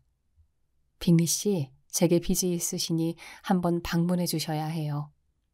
베넷 부인이 덧붙였다. 작년 겨울 런던에 가기 전에 저희 가족과 정찬을 함께 하겠다고 약속하셨죠? 전 아직도 잊지 않았답니다. 빅리 씨가 돌아와 약속을 지키지 않아서 무척 실망했답니다. 빅리는 이 말에 약간 멍한 표정을 지었다가 일이 생겨서 약속을 못 지켰다며 사과했다. 그러고 나서 두 신사는 돌아갔다. 베넷 부인은 그날 두 사람에게 더 있다가 함께 정찬을 들고 가라고 청하고 싶은 마음이 굴뚝 같았다. 하지만 언제나 풍성한 식탁을 차려냈지만 2가지 코스도 안 되는 요리로 대접하는 것은 간절히 사위 삼고 싶은 남자에게 적합하지 않았고 연수입이 1만 파운드에 달하는 사람의 입맛과 자존심을 채워줄 수 없을 것 같아 그런 마음을 접었다. 12장 두 신사가 돌아가자마자 엘리자베스는 기분을 되살리기 위해 산책을 나갔다. 바꿔 말하면 기분이 더욱 우울해질 수밖에 없는 문제들을 방해받지 않고 곱씹어 보려 나간 것이다. 다하시의 태도에 크게 놀란 그녀는 마음이 어수선했다. 그렇게 말도 안 하고 근엄한 표정으로 냉담하게 굴 거면 대체 왜 온 거야? 엘리자베스는 아무리 생각해도 속 시원한 답을 찾을 수 없었다. 런던에서는 외삼촌과 애숙모에게 싹싹하고 유쾌하게 굴었다던데 왜 나한테는 안 그런 걸까? 날 만나는 게 껄끄러우면 여기는 왜 온 걸까? 날 더 이상 좋아하지 않는다면 왜 그렇게 입을 꾹 다물고 있었을까? 정말이지 속 터지게 하는 남자야. 이제 그 사람 생각은 안 할 거야. 언니가 다가온 덕분에 자기도 모르게 잠시나마 그 결심을 지킬 수 있었다. 활기찬 표정을 보니 제이는 엘리자베스보다 방문객들에게 많이 만족한 모양이었다. 이렇게 첫 만남을 끝내고 나니 마음이 더없이 편하네. 제인이 말했다. 이제 내가 정신력이 강한 걸 알았으니 그분이 다시 와도 절대 당황하지 않을 거야. 화요일에 우리 집에서 같이 식사를 하게 돼 기뻐. 그때 사람들 눈에 우리가 그저 평범하고 무덤덤한 사이라는 게 드러날 테니까. 그럼 아주 무덤덤한 사이지. 엘리자베스가 웃으며 말했다. 그래도 언니 조심해야 돼. 리시, 또다시 위험에 처할 만큼 나 그렇게 나약하지 않아. 내 생각엔 언니가 예전처럼 그분을 사랑에 푹 빠지게 할 위험에 처한 것 같은데? 엘리자베스와 제이는 화요일까지 두 신사를 보지 못했다. 그 사이 베넷 부인은 반 시간의 방문 동안 빅리가 보여준 쾌활한 모습과 평소와 다름없는 예의 바른 태도에 한껏 들떠 온갖 행복한 계획들을 짜느라 바빴다. 화요일이 되자 롱본에 많은 사람들이 모였다. 가장 애타게 기다렸던 두 손님은 시간을 정확히 지키는 사냥꾼의 명성에 걸맞게 제 시간에 딱 맞춰 나타났다. 두 신사가 정찬실로 들어서자 엘리자베스는 빅리가 예전에 모임이 있을 때마다 늘 앉던 대로 언니 옆자리에 앉는지 유심히 지켜봤다. 약삭빠른 베넷 부인도 같은 생각을 하고 있던 터라 그를 자기 옆자리로 부르고 싶은 마음을 꾹 참았다. 안으로 들어선 빅리는 처음에 망설이는 것 같았다. 하지만 우연히 주위를 둘러보던 제인이 미소를 짓자 결정을 내렸다. 빅리는 제인의 옆자리에 와서 앉았다. 엘리자베스는 뿌듯한 기분으로 빅리의 친구를 쳐다보았다. 다하시는 그런 빅리의 모습을 기품 있게 무심히 보아 넘겼다. 엘리자베스는 빅리가 희미하게 웃으며 불안한 표정으로 자신과 같이 다하시를 쳐다보는 모습을 목격하지 않았다면 그가 친구에게 행복해도 좋다는 허락을 받고 왔다고 짐작했을 것이다. 식사가 이어지는 내내 빅리가 제인을 대하는 태도에서 그가 아직도 제인을 사랑하고 있음을 충분히 엿볼 수 있었다. 엘리자베스는 그의 태도가 예전보다 조심스러워지긴 했지만 빅리 본인에게 전적으로 맡겨놓는다면 제인의 행복은 물론 그의 행복까지 순식간에 보장되리라 확신했다. 결과를 섣불리 기대할 순 없었지만 빅리의 태도를 지켜보고 있자니 즐거웠다. 엘리자베스 자신은 전혀 기분이 좋지 않았지만 언니의 일이 잘 되어가는 것 같아 그나마 기운이 났다. 다하시와 엘리자베스는 식탁을 사이에 두고 가장 먼 거리에 앉아 있었다. 더구나 그의 자리는 베넷 부인의 한쪽 옆이었다. 엘리자베스는 그와 같은 자리 배치가 어머니나 다하시에게 얼마나 불편하며 백해무익할지 잘 알고 있었다. 그녀의 자리에서는 두 사람이 어떤 이야기를 주고받는지 조금도 들리지 않았지만 서로 얼마나 대화를 나누지 않으며 그나마 이야기를 나눌 때도 두 사람의 태도가 얼마나 딱딱하고 냉랭한진 똑똑히 볼 수 있었다. 어머니의 불친절한 태도를 보고 있자니 자기 가족이 그에게 신세진 일이 떠오르면서 더욱 괴롭기만 했다. 엘리자베스는 때때로 다하시에게 가족 모두가 그의 친절을 모르고 있거나 느끼지 못하고 있는 것은 아니라는 사실을 말해줄 수만 있다면 뭐든 못할까 싶은 생각이 들곤 했다. 엘리자베스는 저녁이 되면 다하시와 단둘이 말할 기회가 있지 않을까 기대했다. 그가 돌아가기 전에 처음에 나눴던 의례적인 인사말보다 좀 더 대화다운 이야기를 나눌 수 있기를 고대했다. 초조하고 불안해서 그런지 응접실에 앉아 신사들이 들어올 때까지 기다리는 시간이 어찌나 지루하고 따분한지 예의를 지키기가 힘들 정도였다. 엘리자베스는 그날 저녁을 즐겁게 보낼 수 있는 마지막 기회가 그 순간에 달려있는 듯 신사들이 들어오기만을 고대했다. 이번에도 내게로 오지 않으면 그때는 그를 영영 포기하고 말 테야. 이윽고 신사들이 들어왔다. 그러자 이번엔 그가 자신의 소망을 들어줄 것 같다는 생각이 들었다. 하지만 애석하게도 제인이 차를 만들고 엘리자베스가 커피를 따르고 있던 탁자 주변에 여자들이 무슨 공모라도 하듯 몰려있는 바람에 그녀 옆에는 의자 하나 들여놓을 공간조차 없었다.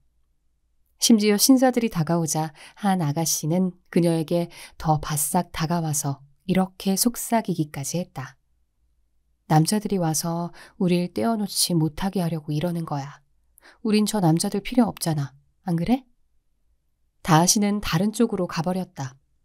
엘리자베스는 눈길로 그를 쫓으며 그가 말을 건네는 모든 사람들을 부러워했으며 자신이 누군가에게 커피를 따라주는 일조차 견디기 힘들었다.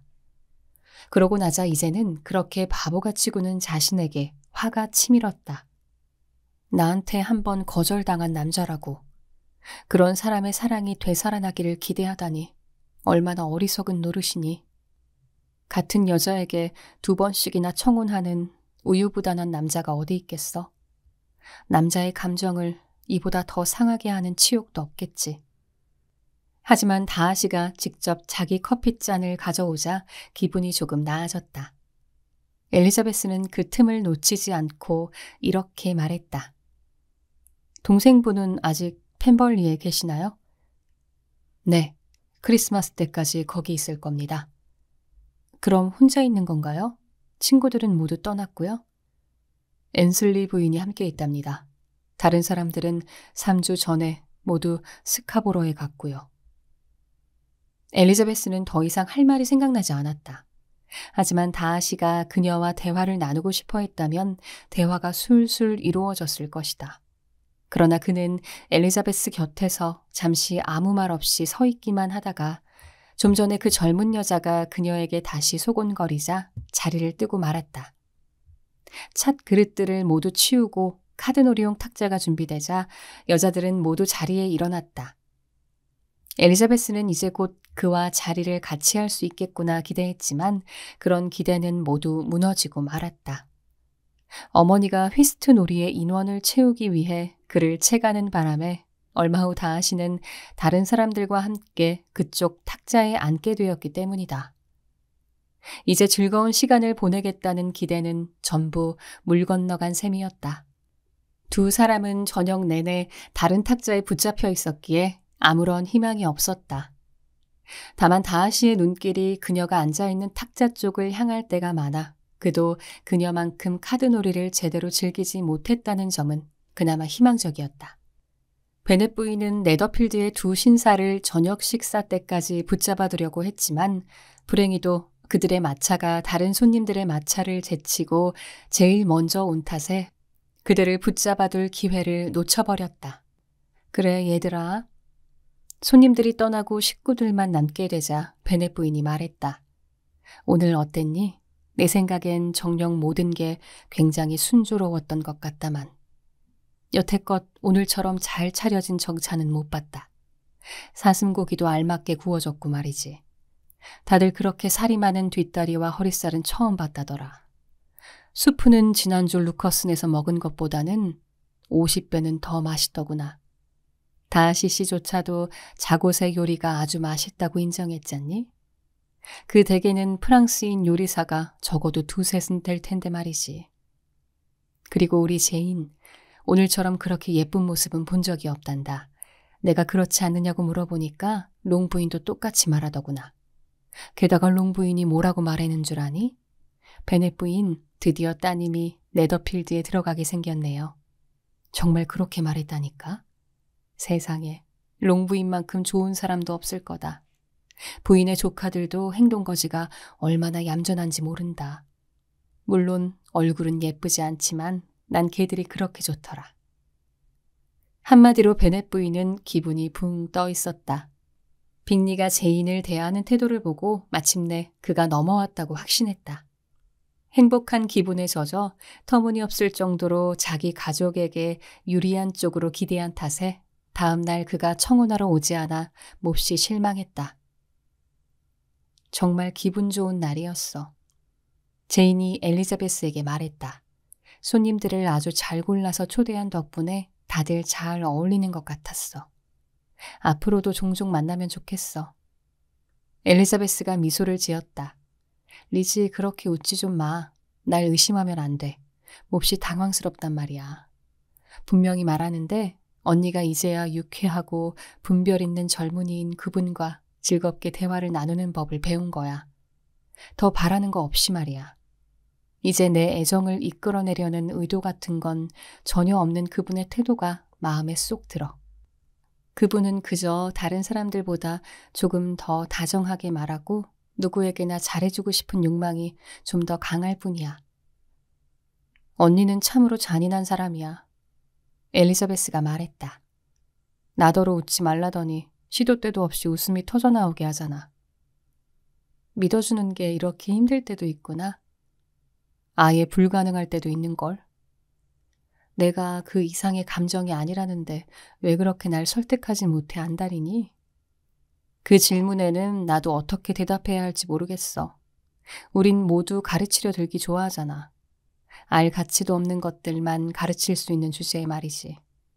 미안하지만 언니, 그렇게 계속 무관심한 척 하려거든 날 더 이상 언니의 속마음을 털어놓는 상대로 여기지 마. 13장.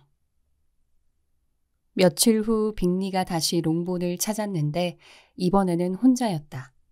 그의 친구는 그날 아침 런던으로 떠났고 열흘 후에 네더필드로 돌아온다고 했다. 빅리는 1시간 넘게 베넷가 식구들과 앉아 있었는데 기분이 굉장히 좋아 보였다.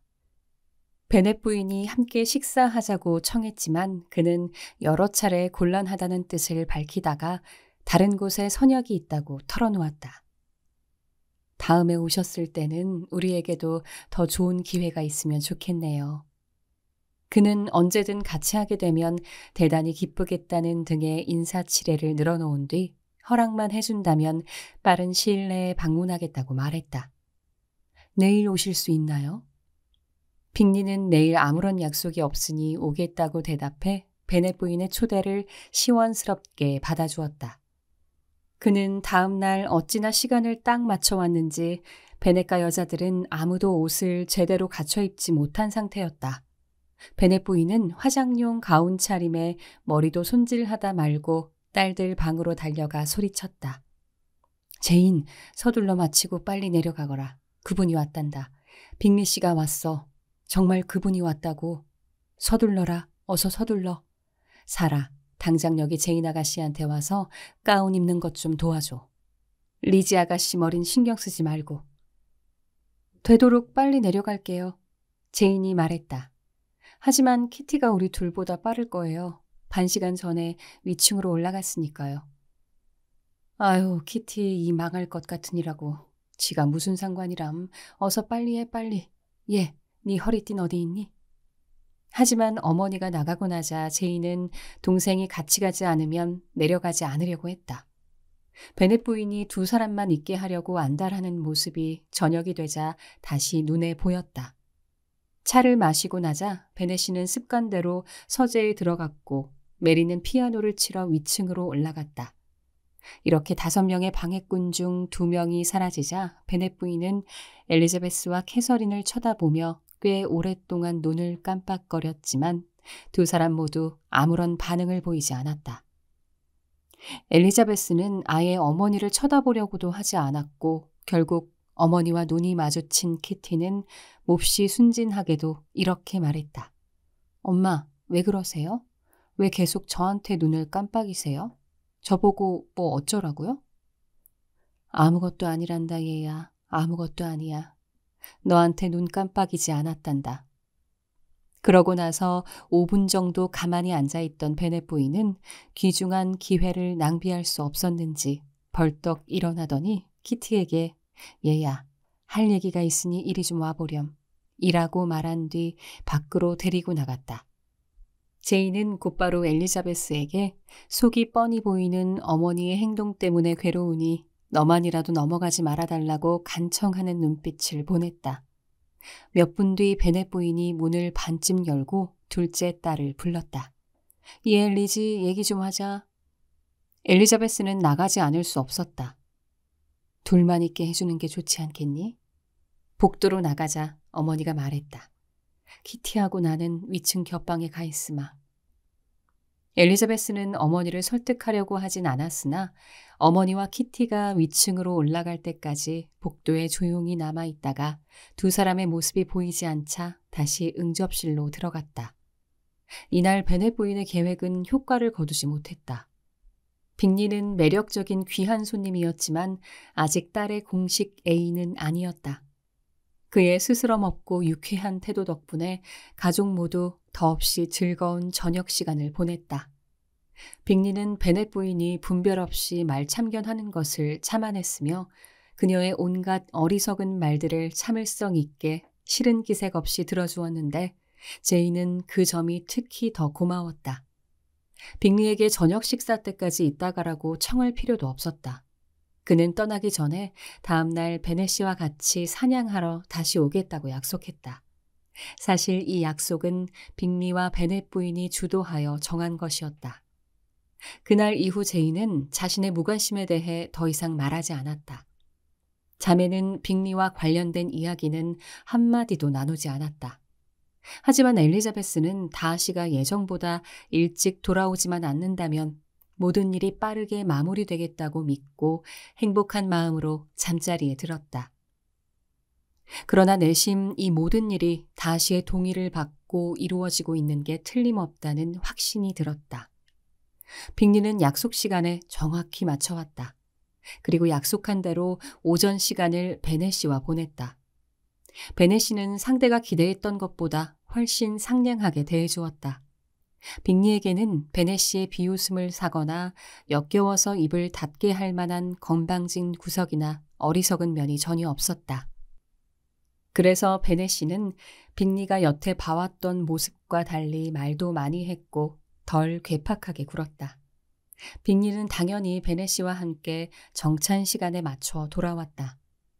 저녁이 되자 베넷 부인은 또다시 머리를 짜내 가족들을 떼어내고 빅리와 제인을 단둘이 있게 해주느라 바빴다. 차를 마시고 나자 엘리자베스는 편지를 써야 한다며 조찬실로 갔다. 다른 가족들 모두 카드 놀이를 하러 응접실을 나갈 예정이라서 자신만 굳이 남아 어머니의 계획을 방해할 수 없었기 때문이다. 하지만 편지를 다 쓰고 응접실로 돌아온 엘리자베스는 공경심이 생길 정도로 기발한 어머니의 재주를 목격하고 엄청나게 놀랐다. 응접실 문을 열자 제인과 빅리가 난로가에 서 있는 모습이 더없이 진지하게 대화를 나누고 있는 것 같았다. 그 모습만으로는 전혀 알아챌 수 없었더라도 황급히 돌아보며 서로에게 떨어지는 두 사람의 얼굴이 모든 것을 말해주었다. 두 사람의 장면은 어색하기 짝이 없었다. 하지만 엘리자베스가 생각하기에는 자신의 상황이 훨씬 더 어색한 것 같았다. 어느 쪽에서도 말 한마디 하지 않았다. 엘리자베스가 다시 나가려는 순간 그 사이 자리에 앉아있던 빅리가 갑자기 벌떡 일어나더니 제인에게 몇 마디 속삭인 뒤 밖으로 뛰어나갔다. 털어놓으면 기뻐할 일을 엘리자베스에게 숨길 수가 없었던 제인은 곧장 동생을 껴안으며 열렬한 감정으로 자신이 세상에서 가장 행복한 사람이라고 말했다. 너무 과분해. 제인이 덧붙였다. 단연코 과분한 일이야. 난 그럴 자격이 없는데 나만 이렇게 행복해도 되는 걸까? 엘리자베스는 말로 다 표현할 수 없었지만 진심으로 열렬히 기뻐하며 축하 인사를 건넸다. 동생이 다정한 말을 건넬 때마다 제인은 새록새록 행복을 느꼈다. 하지만 당장은 동생과 계속 같이 있거나 못다한 이야기를 마저 들려줄 수가 없었다. 당장 어머니에게 가야 해. 제인이 외쳤다. 세상이 없어도 애태우며 사랑으로 챙겨주신 어머니를 푸대접해선 안 되니까. 나 아닌 다른 사람한테 듣게 할 순 없어. 그이는 벌써 아버지께 갔어. 리지, 내 말을 들으면 사랑하는 우리 가족들이 얼마나 기뻐할까? 이렇게 벅찬 행복을 어찌 다 누릴까? 그러고 나서 제이는 서둘러 어머니에게로 갔다. 그때쯤 어머니도 일부러 카드놀이 탁자를 치우고 키티와 위층에 올라가 앉아 있었다. 홀로 남은 엘리자베스는 지금껏 수개월 동안 가족들을 마음 졸이게 하고 애태웠던 일이 이토록 빠르고 쉽게 해결되자 미소를 지었다. 그럼 결국 그의 친구가 그토록 걱정하며 경계하던 일이 이렇게 마무리된 거네. 그의 누이들이 꾸민 온갖 거짓과 계략이 이렇게 끝난 거야. 가장 행복하고 더없이 지혜롭고 더할 나위 없이 온당한 결말이야. 잠시 후 엘리자베스는 아버지와 짧고 적절하게 면담을 마친 빅리와 다시 만났다. 언니는 어디 있습니까? 그가 문을 열면서 다급하게 물었다. 어머니와 위층에 있어요. 곧 내려올 거예요. 그러자 빅리는 문을 닫고 엘리자베스에게 다가오더니 예비 처제로서 행복을 빌어주고 애정을 갖고 지켜봐 달라고 말했다. 엘리자베스는 진심을 담아 형부와 처제 사이가 된다니 기쁘기 그지없다고 말했다. 두 사람은 다정하게 악수를 나눴다. 그러고 나서 엘리자베스는 언니가 내려올 때까지 자신의 행복과 제인의 완벽함을 구구절절 늘어놓는 빅리의 말을 모두 들어주어야 했다. 그러면서 그녀는 빅리가 사랑에 빠져 있음에도 행복을 꿈꾸는 그의 모든 기대가 합리적인 근거에 바탕을 두고 있다고 확신했다. 그가 제인의 탁월한 이해력과 대단히 뛰어난 성품, 그리고 그와 언니의 감정과 취향이 대체로 비슷하다는 점을 들어 행복을 기대했기 때문이다. 그날 저녁 베네카 식구들은 특별한 기쁨을 맛보았다. 제인은 행복에 겨워 얼굴 가득 매혹적인 생기가 돌면서 어느 때보다도 아름다웠다. 키티는 얼빠진 사람처럼 싱글거리면서 곧이어 자기 차례가 오기를 바랐다. 베넷 부인은 아무리 열렬한 표현으로 허락하고 찬성해도 자신의 감정을 충분히 전달할 수 없었다. 반 시간 동안이나 빅리에게 오로지 그 말만 했는데도 말이다. 그리고 저녁 식사 때 함께 자리한 베넷 씨는 목소리나 태도에서 정말로 무척 행복해야 한다는 것을 훤히 알 수 있었다. 그러나 그는 밤이 깊어 손님이 돌아갈 때까지 그런 심정을 드러내는 말은 한마디도 하지 않았다. 하지만 빅리가 떠나자마자 딸을 향해 이렇게 말했다. 제인 축하한다. 넌 아주 행복한 여자가 될 거다. 제인은 곧장 아버지에게 다가가 키스를 하고 덕담에 감사를 표했다. 넌 착한 딸이란다. 아버지가 화답했다. 네가 이토록 행복한 결혼을 하게 되어 무척 기쁘단다. 두 사람이 아주 잘 살 거라고 믿는다. 심성이 똑같으니까 말이다. 둘 다 순에 빠져서 아무것도 결정을 못할 테고 몹시 만만해서 하인들이 속여먹기 쉬울 테고 지나치게 후해서 언제나 수입을 초과하게 될 거다. 그렇진 않을 거예요. 전 돈 문제에서 무분별하거나 부주의한 건 용납할 수 없으니까요. 아니 여보, 수입을 초과하다니요.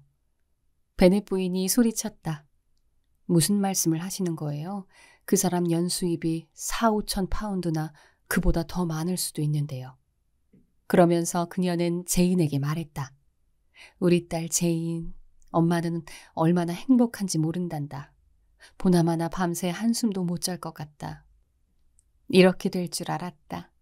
늘 말했잖니. 결국엔 이렇게 되고 말 거라고. 네가 괜히 이렇게 예쁠 리가 없잖니? 난 지금도 기억난단다. 작년에 빅리 씨가 하트퍼드셔에 처음 왔을 때 그를 보자마자 어찌나 너희 둘이 맺어질 것 같던지. 아무렴 그렇게 잘생긴 청년은 처음 봤으니까. 위컴과 리디아는 까맣게 잊은 지 오래였다. 베넷 부인에게 제인은 어떤 자식과도 비교할 수 없는 가장 귀한 딸이었다. 그 순간 다른 딸들은 안중에도 없었다. 동생들은 앞으로 언니가 베풀어 줄 수 있을 혜택을 누리기 위해 벌써부터 압박하기 시작했다. 메리는 네더필드의 서재를 이용하게 해달라고 부탁했으며 키티는 매년 겨울 한두 차례씩 무도회를 열어달라고 애원했다. 이때부터 빅리는 당연히 롱본에 매일 들렀다. 수시로 아침 식사 전에 찾아와서 늘 저녁 식사까지 하고 돌아갔다. 아무리 증오해도 성이 차지 않을 교양 없는 이웃이 그를 정찬에 초대하는 바람에 어쩔 수 없이 그 집에 가야 하는 일만 없으면 한결같이 롱본을 찾았다. 엘리자베스는 이제 언니와 대화할 시간이 별로 없었다. 빅리가 집에 와 있는 동안 제이는 다른 누구에게도 관심을 주지 않았다. 하지만 때때로 두 사람이 떨어져 있어야 할 때면 엘리자베스는 두 사람 모두에게 굉장히 유익한 존재가 돼주었다. 제인이 없을 때면 빅리는 언제나 엘리자베스 옆에 붙어서 제인 이야기를 하며 즐거워했고, 빅리가 돌아가고 나면 제인도 동생에게서 똑같은 위안을 얻었다. 그의 말을 듣고 기분이 무척 좋았어. 어느 날 저녁 제인이 말했다. 있지, 지난 봄에 내가 런던에 있다는 걸 전혀 몰랐대. 그럴 줄은 생각도 못했었는데. 난 그럴 것 같았어. 엘리자베스가 대답했다. 그래서 그분은 그 일을 뭐라고 설명했는데? 틀림없이 여동생이 그랬을 거야. 자기 오빠와 내가 사귀는 게 싫었을 테니까. 하지만 놀랄 일도 아니지 뭐. 그이는 여러 면에서 훨씬 더 나은 상대를 고를 수 있는 입장이었으니까. 하지만 이제 그이와 내가 함께 있어서 행복하다는 걸 알면 만족할 거라고 믿어. 그럼 그들과도 다시 잘 지내겠지.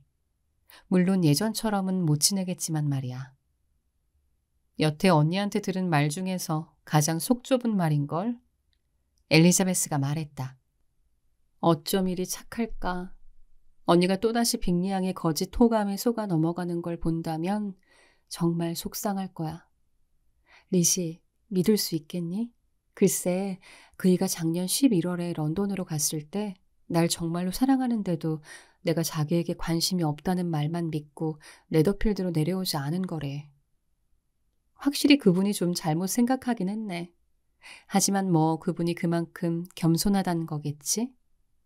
이 말을 들은 제이는 자연스럽게 그의 조심스러운 태도와 자신의 장점을 하찮게 여기는 성품에 대해 찬사를 늘어놓았다. 엘리자베스는 빅리가 제인과 자신의 일에 다하시가 개입한 사실을 밝히지 않았다는 것을 알고 기뻤다. 제인이 아무리 마음이 넓고 세상 누구보다 기꺼이 용서하는 사람이다 하더라도 그 사실을 알게 되면 다하시에게 편견을 가질 수밖에 없는 상황이었기 때문이다. 난 분명 세상에서 제일 운이 좋은 사람이야. 제인이 외쳤다. 리지, 우리 가족들 중에서 왜 나만 선택받아 이렇게 큰 축복을 받는 걸까? 너도 나처럼 행복해지는 걸 봤으면, 너한테도 그이 같은 남자가 나타났으면, 언니가 그런 남자 40명을 준대도 언니만큼 행복할 순 없을 거야. 내가 언니 같은 성품과 선량함을 갖추지 못하는 한 결코 언니처럼 행복할 수 없을 거야. 안 되지, 안 돼. 그러니 난 내 힘으로 해볼게. 혹시 알아? 나도 아주 운이 좋으면 때맞춰 콜린스 씨 같은 남자를 또 만날지. 롱본 가족에게 일어나고 있던 일은 더 이상 비밀로 남아있을 수 없었다. 베넷 부인은 필립스 부인에게 귓속말로 맏딸의 일을 전해주는 특권을 누렸으며 필립스 부인은 허락도 안 받고 메리턴에 사는 모든 사람들에게 똑같은 방법으로 그 소식을 알렸다. 베넷가는 순식간에 세상에서 가장 복받은 집으로 알려지게 되었다. 불과 몇 주 전만 해도 리디아가 남자와 도망치는 바람에 자타공인 불운한 집이었던 그 가족이 말이다.